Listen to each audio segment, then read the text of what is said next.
সত্যায়তন মহামন্দিরের প্রবর্তক সপ্তর্ষি শ্রী শ্রীমৎ যোগ জীবনানন্দ স্বামীর রচনা থেকে পাঠ। গ্রন্থ তত্ত্বপ্রকাশ, বিভাগ সাধারণ নিয়ম। সত্যাচার। কায় মনোবাক্যে সত্যাচার অবলম্বন করিতে হইবে, অর্থাৎ যথাসাধ্য সত্য বাক্য প্রয়োগ, সত্য ভাব হৃদয়ে পোষণ ও মনুষ্যের সহিত সত্যাচরণ করিতে হইবে। স্বীয় পরিজন মধ্যে এই সত্যাচার প্রতিষ্ঠিত করিবার জন্য যথাসাধ্য চেষ্টা করিবে। পবিত্রতা। পরম দয়াল সৎপুরুষের অস্তিত্ব বিষয়ে সন্দিহান হইবে না। একান্ত মনে তাঁহার প্রতি শ্রদ্ধা ও নির্ভরতা রাখিতে চেষ্টা করিবে। কায় মনোবাক্যে পবিত্র না হইলে হৃদয়ের সত্যভাব প্রতিষ্ঠিত হয় না। সুতরাং চেষ্টা দ্বারা অপবিত্রতা হইতে আত্মরক্ষা করিবে। স্বজনের প্রতি ব্যবহার। পরম পূজ্য মাতা পিতা, যাহা হইতে এই মনুষ্য দেহ উদ্ভূত হইয়া সুরক্ষিত হইয়াছে, শিক্ষক ও আচার্য, যাহারা জ্ঞান চক্ষু উন্মিলিত করিয়াছেন, স্বামী স্ত্রী পুত্র কন্যাদি, যাহারা সর্বপ্রযত্নে জীবনযাত্রাকে সুগম ও সুন্দর করিয়া দিতেছেন, আত্মীয় স্বজন বান্ধবগণ, যাহাদের দ্বারা বহু প্রকারে উপকৃত হওয়া যায়, ভৃত্য ও অনুচরবর্গ, যাহারা সেবা দ্বারা নিরাপদ করিতেছেন, ইহাদের প্রত্যেকের প্রতি কৃতজ্ঞ হৃদয়ে যথাযোগ্য প্রীতি প্রদান পূর্বক প্রত্যুপকার করা একান্ত কর্তব্য। অর্থ, দেহ ও মন দ্বারা ইহাদের সেবা করা সঙ্গত। এমনকি গৃহপালিত পশুদের প্রতিও স্নেহ দৃষ্টিতে যত্ন করিতে হয়। যদি দুর্ভাগ্যক্রমে স্বজনগণের মধ্যে কেহ সৎপথের অন্তরায় হইয়া পড়েন, তবে তাহার সহিত রুক্ষ ব্যবহার না করিয়া আচার্যের উপদেশানুসারে যথাবিহিত সুব্যবস্থা করিয়া লইবে।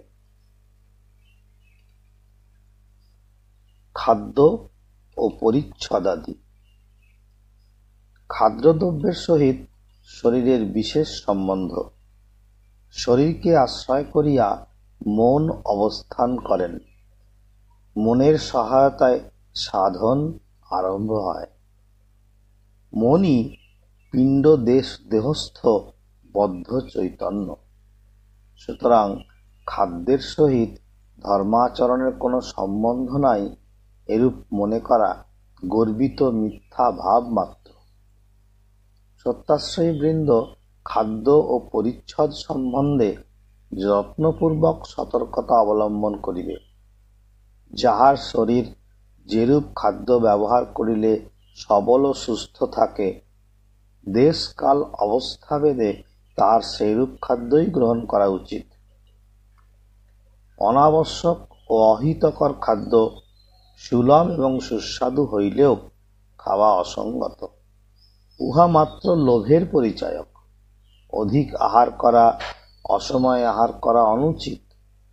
প্রাণী হিংসা দ্বারা, অপহরণ দ্বারা বা অন্যের প্রাণে ব্যথা দিয়া যে খাদ্য সংগ্রহ করিতে হয়, তাহা ব্যবহার করা অন্যায়। শরীর সুস্থ থাকিতে অকারণ উপবাস করা অহিতকর। উহাতে শরীর দুর্বল হয়। শারীরিক বল রক্ষার জন্য যত্ন থাকা প্রয়োজন। মৎস্য ও মাংস নির্দোষ ও বিশুদ্ধ খাদ্যরূপে ব্যবহৃত হইতে পারে না। দেশভেদে উহার প্রয়োজন থাকিলেও ভারতবর্ষের পক্ষে বহু কারণে মৎস্য ও মাংসের ব্যবহার বর্তমানে স্থগিত রাখাই মঙ্গলপ্রদ। যাহাদের ঐরূপ খাদ্যে বিশেষ রুচি আছে এবং যাহারা উহাতে চিরাভ্যস্ত হইয়াছেন, তাহাদের পক্ষে বলপূর্বক পরিত্যাগ করা সঙ্গত নহে। ক্রমশ কম ব্যবহার করা উচিত। চাউলের সহিত কাঁচকলা, মান, পেঁপে, পটল ইত্যাদি তরকারি ব্যবহার করা প্রয়োজন। স্মরণ রাখা কর্তব্য যে ডালই খাদ্যের মধ্যে অন্নের উত্তম উপাদান। যেহেতু একমাত্র নবনির্ভাগ ডালে কম থাকে, অন্য সব সারবান পদার্থ ডালেই বেশি থাকে। অতএব ডালের সহিত সামান্য ঘৃত বা মাখন ব্যবহার করিলেই এক ডাল হইতেই মৎস্য মাংসাদি অপেক্ষা বলকারী সহজপাচ্য খাদ্য পাওয়া যায়। অতএব ডালের সহিত সামান্য ঘৃত বা মাখন ব্যবহার করিলেই এক ডাল হইতে মৎস্য মাংসাদি অপেক্ষা বলকারী সহজপাচ্য খাদ্য পাওয়া যায়। পরশুষিত, অমেধ্য, অন্যের ভুক্তাবশিষ্ট খাদ্য কদাচ ভক্ষণ করা উচিত নহে। শাস্ত্রোক্ত তিথি বিশেষে নিষিদ্ধ খাদ্য ব্যবহার না করাই উচিত, উহা কুসংস্কার নহে। স্বাস্থ্যের সহিত সম্বন্ধ বিশিষ্ট, অপরিচিত, অপরিচ্ছন্ন, রুগ্ন, অসচ্চরিত্র, অবিশ্বাসী লোকের প্রস্তুত খাদ্য গ্রহণ করা অনুচিত। সেরূপ লোক ব্রাহ্মণাদি উচ্চ বর্ণসম্ভূত হইলেও পরিত্যাজ্য। পানীয় জল সর্বদা বিশুদ্ধ রাখিবে। মাদকদ্রব্য, রসুন, পেঁয়াজ প্রভৃতি দুর্গন্ধপূর্ণ উত্তেজক খাদ্য ঔষধ ছাড়া আহার নিষেধ। ওম সত্যম।